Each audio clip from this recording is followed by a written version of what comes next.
Hello, my name is Paul Christopher Gloumeau, and I'm the first author of the paper, Intuitive Visual Feedback in Virtual Reality for the Teleoperation of Robots. Our contributions are that we describe a VR teleoperation system using commercial off-the-shelf devices and open source software, and use that system to create 3 visual feedback techniques, which we compared in a study involving 18 participants. We then conducted a statistical analysis on the results and a reflexive thematic analysis on audio recordings which we captured during the experiment. For our system, we use 2 devices, one using Linux and the other Windows. On the Linux device, we use Universal Robot's official simulator, Robot Operating System to communicate with the robot, and Move its motion planning framework to calculate inverse kinematics. On the Windows device, we used Unity to create the experiment and SteamVR for virtual reality. To communicate with each other, we use ROS TCP endpoint on the Linux device and ROS TCP connector on the Windows device. Our robot that we used is the Universal Robot 5 with a robotic 3-finger gripper as the end effector. And for virtual reality, we used HTC Vive Pro 1 headset and controllers with 2 base stations. To control the robot, the user extends their hand and grabs a manipulator, which is a digital twin of the robot's end effector. Then, as they move the manipulator, the robot attempts to match its end effector with the position and rotation of the manipulator.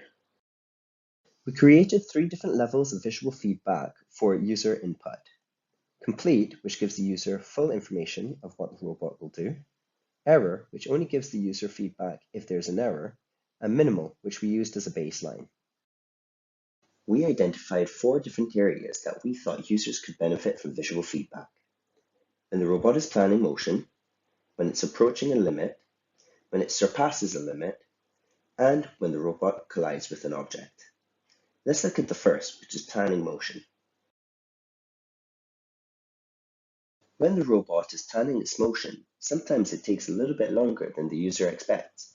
This can be because the inverse kinematics problem is harder to solve. In this instance, a planning message is displayed above the robot. With complete feedback, you can see also a digital twin of the robot is also visible. We call this the ghost robot, and this follows the manipulator in almost real time. With error and minimal feedback, a planning message is also displayed above the robot. However, you can see that there's no ghost robot. Next, let's look at when the robot approaches and surpasses a joint limit. If the user issues a command which will cause the robot to approach a joint limit, with complete and error feedback, the joint will turn red and an animation will be displayed to show the user how to correct the issue. If the joint is exceeded, an unattainable goal will be displayed above the robot and the entire robot turns red. With minimal feedback, you can see that there's no animation and no joint turning red.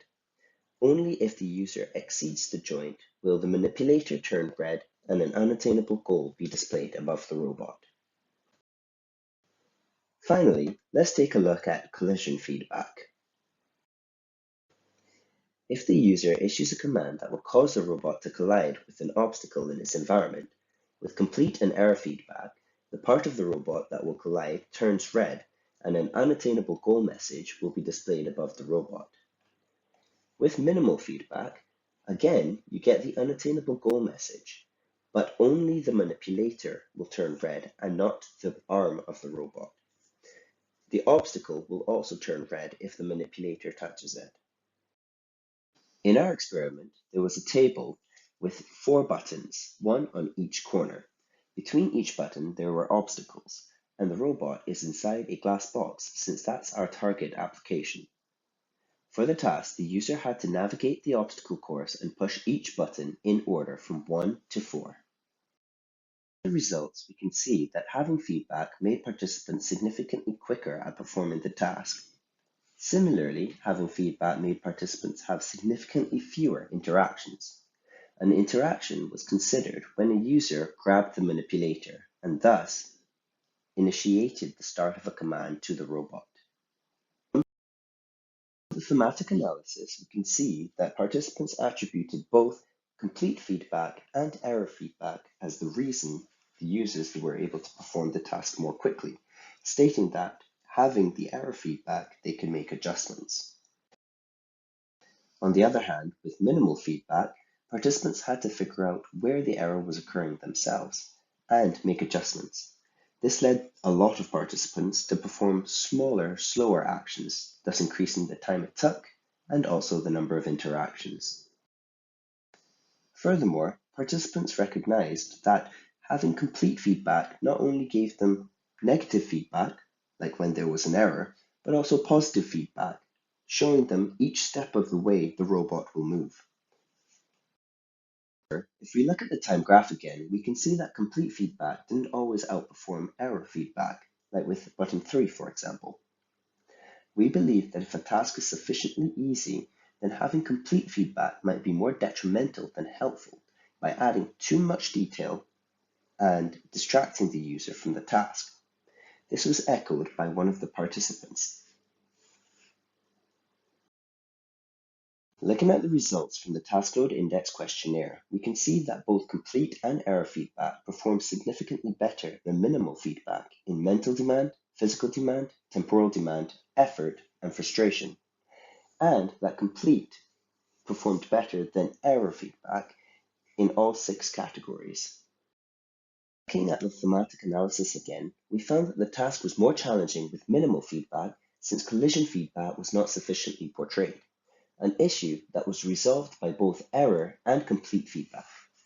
Furthermore, with the aid of the ghost robot, complete feedback made it easier to judge distances while navigating the obstacle course, and it helped users understand the robot's joint limits and how different parts of the robot can move. In terms of frustrations, users felt that with minimal feedback, the robot was ignoring their commands, since they often thought the command was valid, but the robot would still not move.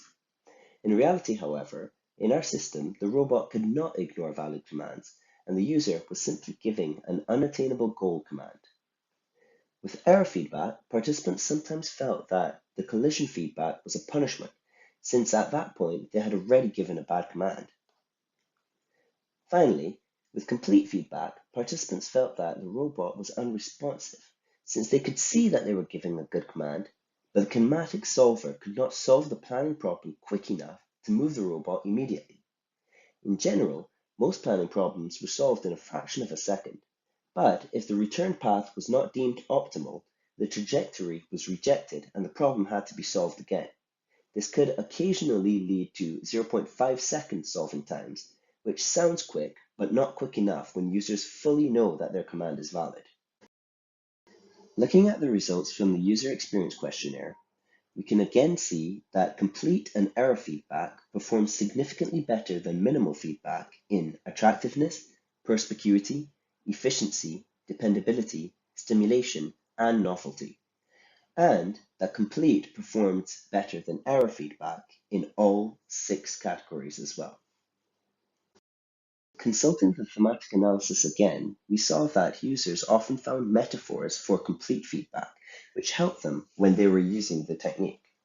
For example, they said that it felt like a trial run, that it was a blueprint of the pathway, and that it was like a projection of a character, which they've seen in many video games. In conclusion, complete and error feedback significantly outperformed minimal feedback in completion time, number of interactions, task load, and user experience. Too much visual feedback in nominal tasks can be distracting and become a detriment to performance. And the ghost robot helped users understand how the robot could move in the different joint limits. Furthermore, it helped them judge distances when navigating the robot near obstacles. In future works, we'd like to investigate at what level of difficulty does the complete feedback switch from being too much information to being appreciated information. And finally, we know that complete feedback is the best for amateurs, but is it still the preferred feedback level for experienced robot operators that are already familiar with robot movements and joint limits? We'd like to look into that. This is the end of the presentation. Thank you very much.